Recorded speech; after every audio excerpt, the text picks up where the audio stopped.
Hello there, ladies and gentlemen, boys and girls. I can't see what's going on behind me, but I hear that there's supposed to be a poetry show starting. Hi, hello, hope everybody's doing well. Everybody who's seeing this live, we decided to video record for a live stream the poetry show that's going to be going on for the next half hour from Austin Television, Public Access. They are running a poetry show, and it covers me reading poetry from 7 different Scars Publications books.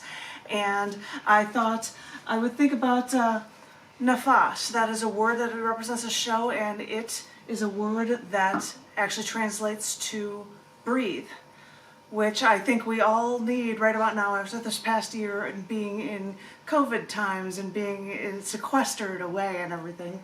And so this is why I've got my shirt on. This says poet on it from Austin, the Austin Poetry Society, and I hope you guys enjoy the show. I will turn up the volume. I'm going to watch it with you, and I hope you guys enjoy it. Thanks a lot.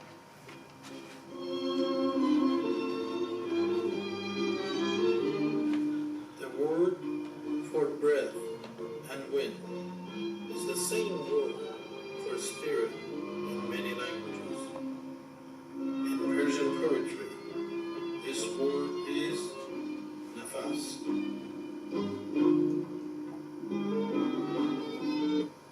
Hi, welcome to Texas Nafas. I'm Rick Williams. Behind the camera is Farid Mohammadi. He's also the producer. With us today is Janet Kuypers, who will be reading poetry, and we'll get right to it. Janet? Hi, and thank you, and I'm honored to be here. First poem I'd like to read from you is from the book Pharaoh Memes of Instagram and Twitter Poetry. Last poem of the book, and it is called Our Color, Our Gender, Our Creed. There is a house inside of me. It's a house with a rich history, brimming with the knowledge of how our souls have flourished and how it could all be so quickly taken away. There is a house inside of me. It's had to shut down, to hide everything away, because those who didn't look like me decided that I was nothing and treated me accordingly. There is a house inside of me. Its pulse has an infectious rhythm that we've had to stifle to hide from your generic white bread world, for we only let ourselves out when we're alone to save us from your madness. There is a house inside of me. I've hidden it away. I've sealed it up and placed it deep within, brimming with my history and my future. And I don't let it out when people can't think of me as human. There is a house inside of me. I put boards over the windows to save myself from your storm. With your wrath, I've learned to not fight back, only because my captor won't listen. There is a house inside of me, and this house will stand strong even after you have raped me, beaten me, tortured me, tried to kill me, treated me as nothing. But you were so wrong. There is a house inside of me, and what you don't realize is that this house will outlast yours. Trust me. If your house was built on distrust and such blatant disrespect, then your house is bound to collapse. Because after all this time, and after my wanting to fight, I have learned that passive resistance is only a part of my story. Because in these struggles, I have gained a wisdom and a connection that is beyond this house that is inside of me, beyond this sharing, this inquisitive mentality. So I want you to remember, this house is a symbol for all of those like me, and for those not like me too. Because I have a dream that everyone who has suffered like this, and even those who have not, should share their stories with all of the world, no matter our color, our gender, our creed. This is my dream, because this is how we truly grow. So, the performative aspects of this, do you memorize poems? Some I have because I've known them to perform them enough. Some I know quite by heart. Oftentimes, because I've been writing so much, in fact, this year I decided to write a poem a day for every day of the year, which was why one of the books that this last poem was also in is Every Event of the Year. This is volume 1, January through June, because that was written on Martin Luther King Jr. Day. And I said, it was such a good poem, I had to put it in both of these books. So because I've got so much material, it is likely that I'm not going to have everything memorized. Right. But when I get used to reading pieces and comfortable with them enough, they become so second nature to me that I could just rattle them So off. how of old somebody. is this poem? This poem I wrote on Martin Luther King Jr. Day this year, This year. January 20th, thereabouts, whatever it was for 2019. I could tell you if I wanted to look it up in the table of contents what day it was written, but I'm not going to. But it was in January 2019 when that one was So written.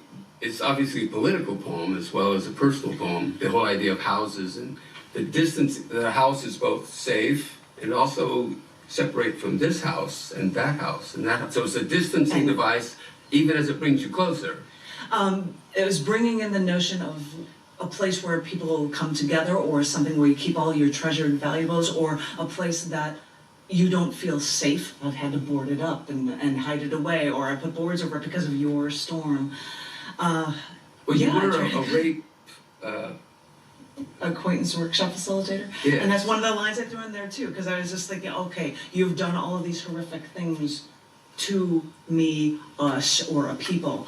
And yes, I worked for years as an acquaintance rape workshop facilitator, so a lot of my past poems would relate to women's issues, or sexism, or violence against women, or rape in general. trauma. A lot of it from trauma from it. It was actually quite spooky and scary because people would know that was what I had done, and they're like, oh, by the way, hi, I know that you did this. Please let me share with you my story of how I was raped when I was 16, or which is an additional burden beyond what, you know, if something had happened like that to me or not. You're just then taking in a bunch of people's stories and you don't know what to do with that. And So the poetry is a way of dealing with other people's yes. traumas as Others- well as your own Exactly. underneath.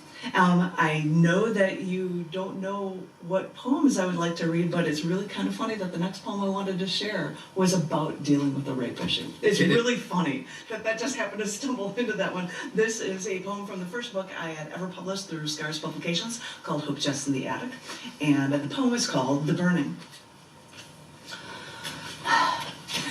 I take the final swig of vodka, feel it burn its way down my throat, hiss at it scorching my tongue, then reach for that bottle to pour myself another. I think of how my tonsils scream every time I let the alcohol rape me.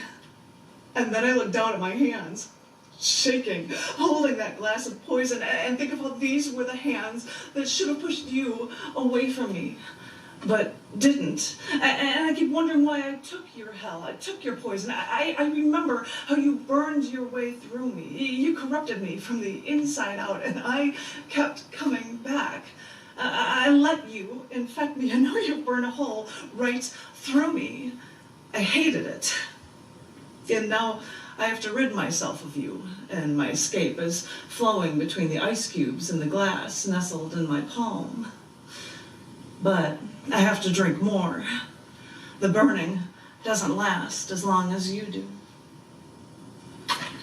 So you've not done plays? No, although the funny thing is I wrote one short story years ago called Crazy. And it's just a monologue about a person that's in a psych ward after violent acts, and I did that as I'm a Chicagoan, and before I took over an open mic, they had said, oh, sometimes a feature doesn't show up if you want a last minute thing, and I stumble in, and I play out this role, and I read this short story as a feature, and they were like, this is the best feature I've ever heard from you ever. And I actually also did it once here, and people were stunned and thrilled with it, but I haven't written long plays. No, I haven't. I guess I am an actor by definition of how I will portray roles by my readings and the like, but I have not gone into producing plays or anything of the nature. Why? I think I appreciate the idea of a shortness with a statement in a poem instead of coming up with really long pieces. So that's why poetry as opposed to plays. I think so. I wrote a novel once. I'd written 3 chapters, and then I was almost killed in an auto accident, and I had to put my life back together, which meant that was on hold. I'm going to forget that novel, and after a while I'm like, I should get back to it. And it's an epic. It's like 600 pages. It's way too long and obnoxious, but I did try it. So yeah, my next question was going to be, because I know you were in an accident, and the whole idea of whether an accident or rape, which is another kind of different kinds of traumas, yeah. Different kind of also a different kind of accident, Yeah. because it happens to you. And to a certain extent, you're the driver of the car, as it were. You're also the body that gets hit by another body in a violent act. In every accident, there are 3 crashes. Yes. The car into the car, your body organs into the skin, and then you hitting the. It's really kind of frightening to learn those things when after you go through this. Never. It's jostling how much you can learn while trying to keep yourself sane and wrap your head around everything that's happened to you. So here, we have an accident poem? I know I'm messing up your order, but... No, you're not messing up my order. I wanted to not have something that would be that horrific included in my collection, but I will tell you that the next book, the poem I was going to read, was a poem that doesn't relate to the accident, but I wrote it days before the accident. When I say this to people... Prescient. When I say this to people, and in fact, when I was unconscious in the hospital, this is about a relationship. Somebody left an open journal, and they said, please write a message, because she's in a coma. And so he's like, you just wrote a poem called Fantastic Car Crash. This is supposed to be me in the hospital, not you, which it was just spooky, but it doesn't relate to it, but in a bizarre way it does. So this poem is from a collection of interviews, and if you want to know all sorts of weird things about me, you can get this little book called In Depth, and this is in it, and it's called Fantastic Car Crash. And our life is one big road trip now, when we set the cruise control and make our way down the expressway. And most of the time when we're driving, we're in a straight line. The scenery blurs. There's nothing to see. But I know what's inside of you, and I know what you're made of. There's no such thing as a calm with you. Everything shatters with you, you know. It's a spectacular explosion. I try to duck and cover as metal flies through the air. And every time you leave the scene of the accident, I'm left picking up the shards of glass from the broken windows. You know, the glass breaks into such tiny little pieces. They look like ice. It takes so long to pick up the pieces, and even though I'm careful, I'm still picking up the pieces, and I'm still on my knees, and the glass cuts into my hands, and the blood drips down into the streets. Think of it as my contribution to this fantastic car crash that is you, that is me, that is us, as I pull the glass from my hands and wave my hand to the line of traffic. Go on. Keep driving. This happens all the time. There's nothing to see here. Happens all the time. So when did poetry happen to you? First poem I ever wrote, I was 9 for a class. Mm-hmm. And it's one of the few that I will admit to that rhymes. Yes. And it was fun, and I tried to continue writing in high school and tried to rhyme more, but I found that by doing that I was not able to get a message across because I was working too hard on trying to come up with a rhyme to match lines. And then when I would go off in college and then off on my own, I'd let that be a sounding board, in a matter of speaking, for going through the travails of life and whatever new experiences you have. So it's always been there, yeah. Well, the 9-year-old, I wouldn't imagine, would have issues with crashing into you, as it were. But poetry at some point became a way for you to deal with those travails. Yeah, this is true, exactly. I think that is the case for most writers, and probably and particularly poets, because a lot of times people have issues and problems with one thing or another, and you're just told to sweep it under the rug, bottle it up, and don't let it out, and you'll be fine if you just shut up and not think about things and not allow yourself to fully live. And when you have to do that, sometimes the only way you can get it out of your system or be able to cognitively appropriately process everything is by writing it down. I don't have any poems to share about the passing of my mother, but I was alone with my father for weeks right after she died, and he was having it worse than me. I was sure. So I couldn't say anything to him. So what did I do? I typed like mad, because what else could I do? You know, that was all I could think of. So that was all I could think of. So the world is complacent in many ways. It's also very confrontational in many ways. And the personal and the political, I don't feel any overt political philosophy in your work, although feminism obviously is, some people consider that. This is true, very true. And I was just thinking that the next poem that I have on my list of reading is a politically argumentative piece about a philosophy. It's almost like we planned this, We isn't totally it? did not plan that. But I have so many books that I wanted to share to get a breath of all the things that I've done, and it just happens, if that is cool with you. This is a book called Closed Cover Before Striking. Pwah. You know, it could be a matchbook, or it could just be emotionally having to cope with things. This is excerpts of a longer poem called Everything Was Alive and Dying. I had a dream the other night. I walked out of a city to a forest, and there were neatly paved bicycle paths and trash cans every 50 feet, and trash every 10. And as I walked, there was a stray cat. She still had a little neon collar on with a little bell. As she walked a few feet, stretched her front paws. Oh, she looked so darling. And then in my dream, she walked right up to me and she said, "Thank you." And I said, "For what?" And she just looked at me for a moment. Her little ears were standing straight up. And she said, "In some countries, I'm considered a delicacy." And I said, "How do you know of these things?" And she said, "When somebody eats one of you, word gets around." And then she just looked at me for a moment. And she said, "And in some countries, the cow is sacred. Wouldn't I love to see how you humans prepare them for slaughter? How you hang them upside down and slit their throats so they're still beating hearts will drain out all the blood for you." She said, "Isn't it funny how arbitrary your decision to eat meat is?" And I said, "Don't put me in that category. I don't eat meat." And she said, "I know." And then I woke up in a sweat. So tell me, Ted, Canadian, Cuban, Cruz. So tell me, Nancy, my eyes are pried open, Pelosi. So tell me, Mitch, the slowest turtle, McConnell. So tell me, Lion Hillary Clinton. So tell me, Entertainer-in-Chief Donald Trump. So tell me, Barack Hussein Obama.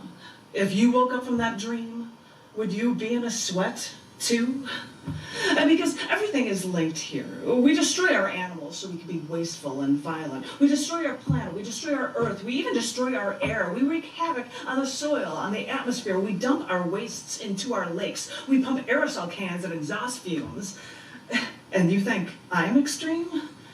And I'm just beginning to think that we just keep doing it because we don't know how to stop. And deep inside, we feel the pain of all that we've killed, and we try to control it by popping a chemical-filled painkiller. And then we live through the guilt by taking caffeine, nicotine, morphine, and we keep ourselves thin with saccharin, and we keep ourselves sane with our alcohol poisoning. But the thing is, in the wild, you have no power over anyone else. Now that we're civilized, we create our own wild. And maybe when we have all this power, the only choice we have is to destroy ourselves. And so we do. I feel like I should have a mic to drop after I say Yes, straight on that one. Do you ever do videos? I do videos of readings when I go to places, and when I was in Chicago and I ran a poetry open mic, I taped the entire thing as well as features, and I had a podcast for it as well. I asked my husband, the amazing computer guru geek, I said, "Do you have any way of knowing? I put up a poetry podcast every week. does anybody actually look at it? And I said, can you forget it? And he's like, all right, let me look into this. And he's like, well, once I get rid of spammers, I would say one is downloaded every 90 minutes. I mean, like 24/7, every hour and a half. I'm like, really? I mean, like, not many people are actually downloading this. So it was a cool thing to do for that. I've only done one poem video for one of my poems, which I'm not going to read for you here, but I usually am just busy being on stage when running the open mic in Chicago, or I have an open mic here on the first Sundays every month at Recycled Reads called Poetic License, because, you know, sometimes you need to get your poetic license, so come on over. Well, I like to, you know, whether or not somebody, we all want to have our poetry read, but I like to say, like I say about Nazis, I don't fight Nazis because I think I might win. I fight Nazis because they're Nazis. So you write poetry because you write poetry. Because I write poetry. Let's hear another one. Okay, then why don't I pull out from this poetry collection book. Oh, this one's a nice, sweet one. It's called Partial Nudity. No, I am clothed in this. It just looks impressively funny that I'm not. But this is a collection book called Partial Nudity, and this poem is called Us Actually Touching. I heard a physicist explain that when two solid objects are pressed together, they never actually touch. And I can't imagine it, but maybe because electrons repel, all objects remain one molecule apart. I wonder if this is why, when I see you and when we embrace, I want to hold you tighter and tighter. Because I want to defy the laws of gravity and feel that connection to you as long as I possibly can. Because this might be why, whenever we embrace, I want my face at your neck so that I can inhale you deeply and I can breathe you in. Because I want to experience you with all of my senses. I want our molecules to intermingle. I want us to actually touch. So it's not all angry about love. Well, yeah, I mean, now we're getting into quantum physics, and we mentioned dreams earlier. So, yeah, the idea that there's no there. So I heard you earlier say that there's a science book that you have. I was looking for a challenge when I was writing, and apparently this year it was for writing a poem a day, which is a fun challenge. A few years back, I'm like, I'd like to find something to tackle. And I thought, why don't I go the science route and try to write a poem, which I did, for every element of the periodic table. And it was so fun. So for a year, every feature I did in Chicago was all periodic table poems. And yeah, I kept on that science route, I guess, with that. But that was a fun thing to do. You're seeing it in my hand. You're seeing the periodic table of poetry. I originally started my schooling in computer science engineering. And I said, I loved math. You're like, what? You're kidding me. And I ended up switching over to go into writing, into news editorial journalism, where I focus on design, which is why I'm designing books now. But there was a bonus poem in here for number 99, which is Einsteinium. So the bonus poem, the bonus poem is Beauty in the Eyes of Einstein. I heard NASA scientists say that Einstein dismissed some of his theories, even some theories we may know all too well. But Einstein didn't like some of his theories because he thought they weren't beautiful. And I thought, what is beauty? Is it the geomagnetic aberrations of the aurora borealis dancing along the horizon in the Arctic Circle? Is it the way you look at me with those gorgeous doe eyes when we've been apart so long? Is it the scattered collisions from Comet Shoemaker leaving 9 into the planet Jupiter? Is it what I feel when your arms are finally around me and I don't want to open my eyes and I never want to let go? Is it the eternally changing wisps of volcanic trails in the Saturn Moon Titan's atmosphere? Is it the way that listening to the music you make fills me with such energy? Is it the converting matter into pure energy with just the right formula? Scientists believed the most beautiful thing we can experience is the mysterious. It is the source of all art and science. So, am I driven to look up at the stars in the night sky, to see stars from billions of years ago, to fall in love every night? Einstein reminds us, we are all ruled in what we do by impulse. So, is it how on impulse I move a bit closer to you so I can feel the heat from your body so close to mine? We ask, what is beauty? They say beauty is in the eye of the beholder. So it makes me wonder.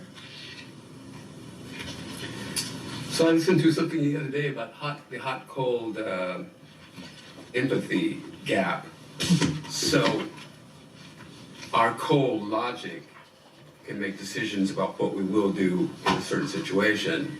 Our hot body in that actual situation often makes very different decisions regarding that. So how many personalities do you write from?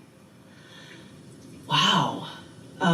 People would make jokes that I'm born in June, and they say, you're a Gemini. And I'm like, no, I'm not a Gemini. I'm a Cancer, but I'm right in the cusp. So I might have a couple different stories inside of me. And it is very easy when you go through so many different things in life to take on different personas if you were working, or if you were in a relationship, or being a parent, or being the child, or a family member, or hanging out with your best friends, whatnot. You always have different roles. So it's easy to find different ones to slip into for whatever mood suits for them or piece. Well, let's hear one more before we go. One more. I'm thinking a long one, short one. No, I should give you my happy short one for the evening. Yes. Sure. This is from the book, Contents Under Pressure, and it is called And I'm Wondering. I'm wondering if there's something chemical that brings people together, something that brings people to their knees, something that sucks them in. And I'm wondering if you're sensing what I'm sensing. Is it just me? Am I making it all up in my head? Or when I glance up and I catch your eyes, well, are you actually staring at me? And I'm wondering if we could work out this time, if we'd have one of those relationships that no one ever doubts, because we know we'll always be in love. And I'm wondering if you'd find my neurotic pet peeves charming, like how I hate it when somebody touches my belly because I'm so self-conscious. And I'm wondering why you had to tell me when we happened to be sitting next to each other that the fact that our legs were almost touching was making your heart race. And I'm wondering why I felt the need to take your cigarette and inhale, exhale, while the filter was still warm from your lips, there just seconds before. And I'm wondering if a year or two from now, after we've been going out and should have gotten to that point where we're bored with each other and sunk into that comfortable rut, well, if you saw me making macaroni and cheese in the kitchen using margarine and water because I don't have any milk, and I've got my hair pulled back and strands are falling into my face, and I'm wearing one of those button-down denim shirts and nothing else, well, what I'm wondering is if you would see me like this and still think I was sexy. When I glance up and I catch your eyes from across the room, when I see your eyes dart away, when I feel this chemical reaction, well, what I'm wondering is, do you feel it too? So, Janet Kuypers, where can we find you on the interweb? On the interwebs, Janet Kuypers, Kuypers. You can just search for me on Amazon. You will find all of these books because I run 2 literary magazines and there are books coming out all the time. Find my name online or what I run with Scars Publications, which is Scars, SCARS.TV. And you can find everything out about all those things, including my writing. Perfect. Thank you. Well, thank you. You've been watching Texas Nafas with Janet Kuypers. I'm Rick Williams, your guest host. Behind the camera is Farid Mohammadi. You can catch this action on channel 16 or 10 at the first day of the month on about 9:30. If you don't know how to get there, go to texasnafas.org or call Access TV in Austin. Thanks. See ya. This project is funded and supported in part by the City of Austin through the Economic Development Department, Cultural Arts Division. Okay, guys, ladies and gentlemen, boys and girls, I'm going to make sure the volume is down for this for you guys. Visit Austin at Now Playing Austin. Here we go. That was Texas Nafas, and yes, it's usually run on the first of the month, but they've been, because of COVID times, because we all have to wear our masks, which is why I've got my poet shirt on for you guys. They're doing rebroadcasts, and this was a rebroadcast of one of the shows. I also interviewed someone for one of these shows once, but I'm always honored and thrilled that I was able to be a part of this and to be able to share poetry in so many ways. I will also say, because I cannot see behind the camera for a live Facebook feed, but I was watching on TV and I saw that people were watching, including people like Alan Onek, who was watching, and he was a Down in the Dirt contributor. That's the second literary magazine I run. CC&D magazine started in '93, and Down the Dirt started in 2000. You can find them at Scars.tv, either magazine, or you can Scars.tv/CCD or Scars.tv/Dirt. They come out with monthly books as Amazon Books, and I have no idea what's on next on public access television. But I wanted to share this with people that were outside of Austin. I hope everyone is remaining safe. I hope everyone is remaining poetically inclined. And as I like to say, for all of the times that we feel alone and trapped because we've all been self-quarantining so much, remember that each and every one of you are loved. It might seem tough, and it is, but we can get through this, and keep strong, and we'll get through everything together. Thank you everyone for listening. There will be a rebroadcast. Hey, there's another Texas Nafas behind me that's going on right now. Keep things in mind. If people thought that this feed that came through on Facebook and the live feed, we tried to find different feeds because it's just, let's do something different, because we've got a good camera that's recording this, and it will be rebroadcast, this actual show, through YouTube that I will share online within the next couple of weeks. But once again, thank you all so very much. Stay safe, stay strong, stay poetically inclined, and I will talk to each and every one of you very, very soon. Thank you very much.